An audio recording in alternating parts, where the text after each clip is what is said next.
अस्सलाम वालेकुम, welcome to my channel. हम लोग second year chapter number 3 exercise number 3.2 कर रहे हैं।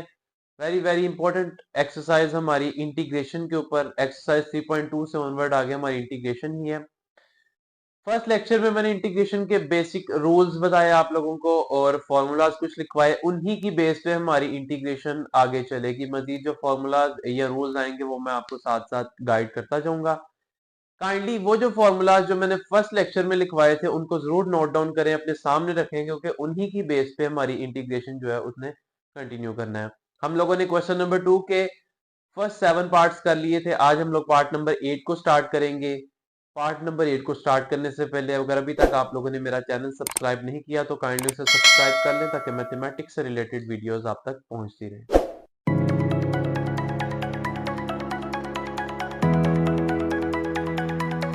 क्वेश्चन नंबर 2 पार्ट नंबर 8 को देखते हैं। पार्ट नंबर 8 सिंपल है, 2 स्टेप्स का क्वेश्चन है। नोट करें एक चीज कि हमारे पास फंक्शन दिया हुआ है, साथ उसका डेरिवेटिव मल्टीप्लाई हो रहा है। अगर हम लोग बात करें कि नेचुरल लॉग ऑफ एक्स का डेरिवेटिव किसके इक्वल होता है, वो होता है 1 ओवर फंक्शन, और उसी फंक्शन का आगे डेरिवेटिव एक्स का डेरिवेटिव 1 नहीं आता, इसलिए 1 ओवर एक्स ही आएगा। नेचुरल लॉग का डेरिवेटिव 1 ओवर एक्स होता है। यहां पर फंक्शन के साथ उसका डेरिवेटिव मल्टीप्लाई हो रहा है। इट मींस जो फर्स्ट रूल था हमारा वो अप्लाई हो सकता है कि फंक्शन की पावर में एक ऐड और उसी पावर से नीचे डिवाइड। नेचुरल लॉग वाला जो एक्स का फंक्शन है इसकी पावर इस टाइम 1 है, जो कि लिखी नहीं जाती। इसी पावर में हम लोग एक ऐड करेंगे और वही पावर नीचे डिवाइड करेंगे। ये देखिए, ये क्वेश्चन हमारा क्या बन जाएगा सोल्यूशन में, इंटीग्रेशन खत्म हो जाएगी। नेचुरल लॉग ऑफ एक्स, इसकी पावर कितनी है 1, उसमें एक ऐड और उसी पावर से नीचे divide plus constant of integration. Constant of integration add करना नहीं बोलना। 1 + 1 2 हो जाएगा, ये आ जाएगा नेचुरल लॉग ऑफ एक्स का square divided by 2 plus constant of integration, और यही हमारे पास इस क्वेश्चन का आंसर है। उसके बाद नेक्स्ट पार्ट देख लेते हैं। हमारे पास पार्ट नंबर इसका है 9। पार्ट नंबर 9 में उसने लिखा हुआ है हमारे पास integral sine square x d of x. इसको सॉल्व करते हैं। साइन एक्स का डेरिवेटिव नहीं आगे पढ़ा हुआ, नहीं तो मैं इसी तरह से पावर रूल अप्लाई करवा देता। साइन का डेरिवेटिव होता है कॉस, वो मल्टीप्लाई नहीं हो रहा। इसको किसी और तरीके से ही सॉल्व करना पड़ेगा। कल हम लोगों ने एक फॉर्मूला यूज किया था कि 2 साइन स्क्वायर एक्स इक्वल होता है 1 माइनस कॉस 2x के। मेरे पास ओनली साइन स्क्वायर एक्स है। मैं अगर साइन स्क्वायर एक्स की वैल्यू निकालूं तो ये आ जाएगा sine square x is equal to, ये 2 इधर मल्टीप्लाई हो रहा है, दूसरी साइड पे जाके डिवाइड हो जाएगा। ये आ जाएगा 1 minus cos of 2x divided by 2। यानी कि मैं साइन स्क्वायर एक्स की जगह ये वैल्यू पुट कर सकता हूं। करें यहां पर पुट, ये आ जाएगा integral 1 minus cos 2x divided by 2 d of x as it is. ठीक है, अब हम लोग क्या करते हैं, 1/2 को बाहर निकाल लें, क्योंकि ये डिवाइड हो रहा है। इंटीग्रेशन से कांस्टेंट को बाहर निकाल लेते हैं हम लोग। ये आ जाएगा हमारे पास 1/2 इंटेग्रल 1 के साथ सेपरेटली इंटेग्रल अप्लाई करवा दें, और हमारे पास जो है negative integral cause of 2x जो है इसके साथ सेपरेटली अप्लाई करवा दें, और d of x as it is आ जाएगा। अब यहां पर देखिए, 1 की इंटीग्रेशन हमें पता है किसके इक्वल होती है, x की इक्वल होती है। ये तो सॉल्व हो जाएगा। इसके ऊपर आए हम, cos 2x, cos की इंटीग्रेशन में पता है किसकी इक्वल होती है, वो sin x की इक्वल होती है, लेकिन साथ उसके एंगल का डेरिवेटिव मल्टीप्लाई होना चाहिए। अगर ओनली x होता फिर तो उसका डेरिवेटिव 1 था, वो तो ऑब्वियसली मल्टीप्लाई हो रहा था। यहां पर इसके एंगल में है 2x, तो अगर मैं डेरिवेटिव लूं 2x का, तो 2 कांस्टेंट है, वो डेरिवेटिव से बाहर रहेगा। डेरिवेटिव सिर्फ किसका आना है, x का, तो ये आ जाएगा 2 × 1, यानी कि इसका डेरिवेटिव बनता है 2। मल्टीप्लाई 2 नहीं पड़ा हुआ हमारे पास, हम क्या करेंगे, खुद से मल्टीप्लाई भी करवाएंगे और खुद से उसे डिवाइड भी करवाएंगे। ये देखें, ये आ जाएगा हमारे पास 1/2 इंटेग्रल, सॉरी ये 1/2 क्योंकि हमने कॉमन निकाला हुआ इसलिए बड़ी ब्रैकेट यूज करें, क्योंकि 1/2 इन दोनों की वैल्यू है।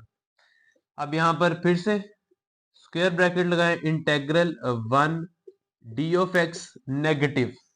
अब इंटेग्रल में इस तरह होता है कि किसी खास वैल्यू के साथ अगर आप वैल्यू मल्टीप्लाई करना चाहते हैं आप कर सकते हैं। मैं सिर्फ इसी वैल्यू के साथ 2 को मल्टीप्लाई भी करूंगा और डिवाइड भी करूंगा, पूरी इक्वेशन के साथ मुझे मल्टीप्लाई करने की जरूरत नहीं है। ये देखें, ये आ जाएगा हमारे पास 1/2 इंटेग्रल, ये मैंने डिवाइड करवा दिया, उसके बाद आ जाएगा cos ऑफ 2x, और ये 2 मैंने मल्टीप्लाई भी करवा दिया d ऑफ x। एक ही टाइम में एक वैल्यू को मल्टीप्लाई भी करवा दे और डिवाइड भी करवा दे तो उससे कोई फर्क नहीं पड़ता इक्वेशन को। अब देखिए, अब इसका डेरिवेटिव आगे मल्टीप्लाई हो रहा है, अब मैं इसका डेरिवेटिव लिख सकता हूं कि cos की इंटीग्रेशन जब मैं करूंगा तो वो किसके इक्वल आ जाएगी, sin x की इक्वल आ जाएगी। ये देखें, ये हमारे पास क्या बन जाएगी वैल्यू 1/2, इसकी इंटीग्रेशन करेंगे तो यहां पर क्या आ जाएगा x नेगेटिव, ये आ जाएगा 1/2 एज इट इज, और cos 2x की इंटीग्रेशन क्या आ जाएगी हमारे पास sin of 2x plus constant of integration. Bracket मैंने इसलिए यूज किया है कि ये 1/2 जो है इसने दोनों वैल्यूज के साथ मल्टीप्लाई होना है, इसको मल्टीप्लाई करवा दें। 1/2 जब x से मल्टीप्लाई होगा तो ये आ जाएगा x/2 नेगेटिव, 1/2 जब 1/2 से मल्टीप्लाई होगा तो ये 1/4 आ जाएगा, इसको हम लोग इस तरह लिख सकते हैं sin 2x divided bye 4 plus constant of integration, और यही हमारे पास आंसर है इस क्वेश्चन का। पार्ट नंबर 10 को सॉल्व करते हैं। पार्ट नंबर 10 को थोड़ा सा सिंप्लीफाई कर लेते हैं पहले। अभी मैंने आप लोगों को बताया कि हमारे पास जो है cos ऑफ 2x कल हम लोगों ने किया था वो किसके इक्वल होता है 1 माइनस 2 साइन स्क्वायर x के इक्वल होता है। इसी तरह से cos ऑफ 2x इक्वल होता है 2 cos स्क्वायर x नेगेटिव 1 के, इन दोनों के इक्वल होता है। मैं ये वाली चीज को यूज करूंगा और कोशिश करूंगा कि 1 प्लस कॉज एक्स की जगह कोई वैल्यू पुट करूं यहाँ पर। अब ये देखें, ये नेगेटिव 1 है, इस साइड पे अगर मैं इसको शिफ्ट करूं तो ये पॉजिटिव 1 होगा, इसको मैं लिख सकता हूँ 1 plus cos of 2x is equal to 2 cos square x। 1 plus cos 2x मेरे पास बन गया, लेकिन क्वेश्चन के अंदर अगर मैं देखूं मेरे पास वैल्यू है 1 प्लस कॉज x, वो 2 किसी तरह से खत्म करना पड़ेगा। मैं क्या करता हूं, एंगल में 2 है, इसके एंगल में अगर 2 है तो एंगल को 2 से डिवाइड करवा देता हूं। अगर इसके एंगल को 2 से डिवाइड करवा रहा हूं तो डेफिनेटली इसके एंगल को भी 2 से डिवाइड करवाना पड़ेगा। दोनों साइड पे 2 से डिवाइड करवा दें, आ जाएगा 1 2x divided by 2 plus 2 cos square x divided by 2। अब ये देखिए, ये एंगल में जो 2 से डिवाइड करवा है ये दोनों कैंसिल हो गए, ये आ गया 1 plus cos x is equals to 2 cos square x over 2। यानी कि अगर मैं 1 प्लस cos x की जगह कोई वैल्यू पुट करना चाहता हूं तो मैं क्या पुट कर सकता हूं 2 cos square x divided by 2, इसकी जगह ये वैल्यू उठा के पुट करें, ये आ जाएगा हमारे पास integral 1/2 cos square x divided by 2 d of x as it is आ गया हमारे पास। अब cos स्क्वायर x किसका रेसिप्रोकल होता है, cos x जो होता है हमारे पास ये रेसिप्रोकल होता है किसका, सीकेंट x का। यानी कि अगर मैं cos x का रेसिप्रोकल कर दूं तो इसकी जगह मैं क्या लिख सकता हूं, सीकेंट x लिख देता हूं। cos को अगर मैं शिफ्ट कर दूं यहां से 1 ओवर cos को अगर मैंने डायरेक्ट इसके इक्वल लिखना हो, अगर मैं इस तरह लिखूं, मेरे पास लिखा हो 1 ओवर cos x, तो उसको डायरेक्ट मैं किसके इक्वल लिख सकता हूं, सीकेंट x के। तो मैं इसको न्यूमरेटर में शिफ्ट करूंगा तो ये क्या बन जाएगा secant square x divided by 2, और ये जो 2 है ये एज इट इज पड़ा हुआ है यहाँ पर, d of x as it is, integral का sign as it is, just हम लोगों ने क्या किया यहाँ पर cos x की जगह उसका रेसिप्रोकल पुट किया। अब अगर मैं इस 2x को थोड़ा सा सेपरेटली लिखूं, ये आ जाएगा secant square x over 2 multiply by 1/2, इसी तरह लिखा जाएगा ये d ऑफ x, ये इंटेग्रल का साइन है। अब नोट करें, सीकेंट स्क्वायर x का डेरिवेटिव किसके इक्वल होता है, tan x के equal, sorry integration secant square x की tan, क्योंकि tan x का जो डेरिवेटिव होता है वो किसके इक्वल होता है, derivative of tan x equal होता है हमारे पास सीकेंट स्क्वायर x की। इसी तरह से सीकेंट की जो इंटीग्रेशन होती है वो tan x की इक्वल होती है, लेकिन एक शर्त है कि उसके एंगल का डेरिवेटिव आगे मल्टीप्लाई हो रहा होना चाहिए। एंगल क्या है x ओवर 2, अगर मैं लूं डेरिवेटिव x ओवर 2 का तो वो किसके इक्वल आएगा, सबसे पहली बात कांस्टेंट तो डेरिवेटिव से बाहर रहेगा, डेरिवेटिव सिर्फ किसका आना है x का, ये आ जाएगा 1/2 into 1 is equal to 1/2, x over 2 का डेरिवेटिव बनता है 1/2, देखें 1/2 आगे मल्टीप्लाई हो रहा है, इसलिए हमारा क्वेश्चन सिंपल हो गया। अब सीकेंट स्क्वायर x की जगह डायरेक्ट क्या लिख सकते हैं tan x, क्योंकि tan x का derivative secant x, secant square x की इंटीग्रेशन जो होती है वो tan x की इक्वल होती है। ये आ जाएगा जी हमारे पास tan x/2, क्योंकि एंगल x/2 है तो tan के साथ भी x/2 ही आएगा, प्लस कांस्टेंट ऑफ इंटीग्रेशन। और यही हमारे पास क्वेश्चन का आंसर है। उसके बाद नेक्स्ट पार्ट देख लेते हैं इसका, पार्ट नंबर 11। उसमें क्या कहता है, पार्ट नंबर 11 है। पार्ट नंबर 11 में उसने लिखा हुआ है इंटेग्रल, ऊपर वैल्यू हमारे पास a x plus b divides a x square plus 2bx, और तीसरी वैल्यू है plus c d of x as it is. ये भी क्वेश्चन सिंपल है, अगर थोड़ा सा इस क्वेश्चन को नोट करें। अगर नीचे वाली वैल्यू का मैं डेरिवेटिव देखूं क्या बनता है यहाँ पर, इधर ही आपको करके दिखा देता हूँ। नीचे वाली वैल्यू का डेरिवेटिव अगर ले, derivative of a x square plus 2b plus c, इसका डेरिवेटिव ले जरा। ए एक्स, ए कांस्टेंट है, डेरिवेटिव से बाहर रहेगा। डेरिवेटिव सिर्फ किसका आना है, एक्स स्क्वायर का, और वो क्या बनेगा 2x। जब इस पे पावर रूल लगाएंगे, पावर शुरू में बेस की पावर में से एक कम, तो ये कंप्लीट वैल्यू क्या बन जाएगी 2ax प्लस बी, जब वाली बी वाली वैल्यू का, सॉरी बी एक्स था यहाँ पर, मैं एक्स लिखना भूल गया। ये आएगा हमारे पास बी एक्स प्लस सी। अब ये देखें, जब बी एक्स 2bx वाली वैल्यू का डेरिवेटिव लेंगे, 2b कांस्टेंट है वो तो डेरिवेटिव से क्या रहेगा बाहर, और x का डेरिवेटिव किसके इक्वल आएगा 1, 1 इससे मल्टीप्लाई होगी, यही वैल्यू बन जाएगी प्लस कांस्टेंट का डेरिवेटिव 0।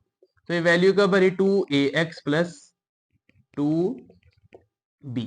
अब एक चीज नोट करें, ऊपर हमारे पास क्या लिखा हुआ है, ऊपर उसने लिखा हुआ है 2ax प्लस b। इसमें किस चीज की कमी है ax प्लस b में, अगर मैं डेरिवेटिव से इसको जो है वो कंपैरिजन करूं, सिर्फ 2 की कमी है। मतलब अगर हम लोग 2 से मल्टीप्लाई इसको करवा दें तो नीचे वाली वैल्यू का डेरिवेटिव ऊपर अवेलेबल है। हमारा जो थर्ड रूल था कि अगर किसी फंक्शन का डेरिवेटिव ऊपर न्यूमरेटर में मौजूद हो तो उस फंक्शन को हम लोग नेचुरल लॉग के साथ लिख सकते हैं। हम लोग अब क्या करेंगे, 1/2 लिखेंगे, यहाँ पर 2 से डिवाइड भी करवा दे और 2 से मल्टीप्लाई भी करवा दे, बन जाएगा 2ax plus 2b divided by a x square plus 2bx plus c d of x as it is. अब नोट करें इस क्वेश्चन को कि फंक्शन और उसका डेरिवेटिव ऊपर हमारे पास मौजूद है। अब हम लोग क्या कर सकते हैं, अपने थर्ड रूल के मुताबिक, हमारा थर्ड रूल क्या था कि अगर कोई फंक्शन हो हमारे पास, उसका डेरिवेटिव ऊपर मल्टीप्लाई हो रहा, उसकी इंटीग्रेशन करनी हो, तो डायरेक्ट वो फंक्शन किसके इक्वल आ जाएगा, natural log of F of x के इक्वल लिख देंगे हम लोग इसको। फंक्शन का डेरिवेटिव ऊपर अवेलेबल है, डायरेक्ट आप लोग लिख देंगे, आ जाएगा 1/2 natural log of a x square plus 2bx plus c plus constant of integration. ये सी वो वैल्यू है जो क्वेश्चन के अंदर दी हुई थी हमें, और कांस्टेंट ऑफ इंटीग्रेशन हमने खुद से ऐड करना होता है, और यही हमारा इस क्वेश्चन का आंसर है। नेक्स्ट पार्ट नंबर 12 है हमारे पास। पार्ट नंबर 12 को देखते हैं किस तरह से ये सिंप्लीफाई हो सकता है। फॉर्मूला होता है हमारे पास 2 cos alpha sine beta is equals to sine alpha plus beta minus sine alpha minus beta के इक्वल। ये फॉर्मूला होता है हमारे पास। अगर मैं इधर देखूं cos अल्फा साइन बीटा तो अवेलेबल है, लेकिन इस 2 की कमी है हमारे पास, तो हम लोग क्या करते हैं 2 से मल्टीप्लाई भी कर देते हैं और डिवाइड भी कर देते हैं ताकि ये फॉर्मूला अप्लाई करवा सके हम लोग। अब यहाँ पे देखें, ये आ जाएगा हमारे पास 1/2 integral 2 cos of 3x sine of 2x d of x as it is आ गया हमारे पास। अब ये फॉर्मूला इस शक्ल में बन चुका है।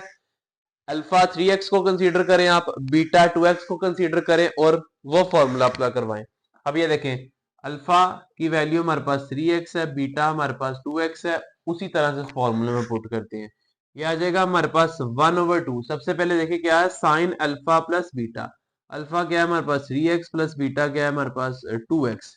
उसके बाद नेगेटिव साइन है, और sign alpha minus beta, alpha हमारे पास क्या है 3x माइनस 2x, और डी ऑफ एक्स जो है वो एज इट इज आएगा हमारे पास। ठीक हो गया।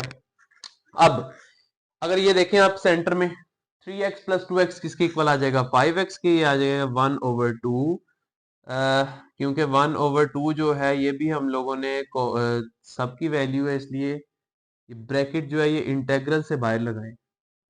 अब ठीक है, अब ये देखें, बल्कि ब्रैकेट ठीक जगह लिखी थी, इंटेग्रल भी इन दोनों का ही है, तो आप ब्रैकेट यहीं पे यूज करें। अच्छा जी, अब देखें, ये जो वैल्यू है एज इट इज आ गई। उसके बाद इन दोनों को अगर हम लोग ऐड करें तो ये आ जाएगा हमारे पास साइन ऑफ 5x।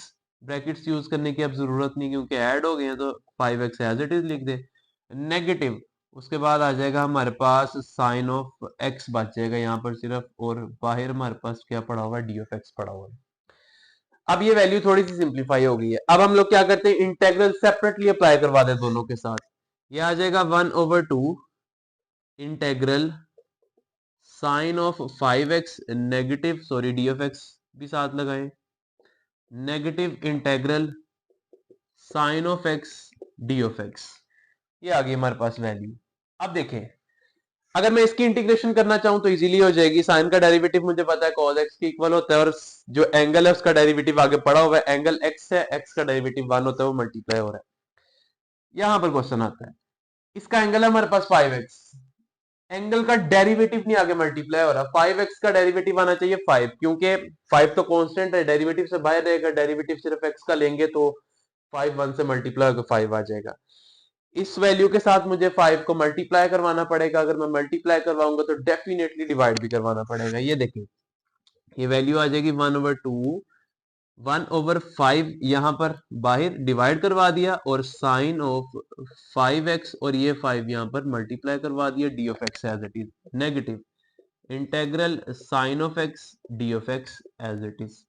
अब डेरिवेटिव लिए जा सकते हैं इनके, इसका डेरिवेटिव लेंगे तो cos 5x आएगा, इसका डेरिवेटिव लेंगे तो cos x आएगा, और यहां हम लोग क्या लिखेंगे, इज इक्वल टू 1/2। और एक चीज याद रखें, इंटेग्रल जो साइन का होता है वो नेगेटिव cos x के इक्वल आता है, तो नेगेटिव भी साथ लगाएंगे हम लोग।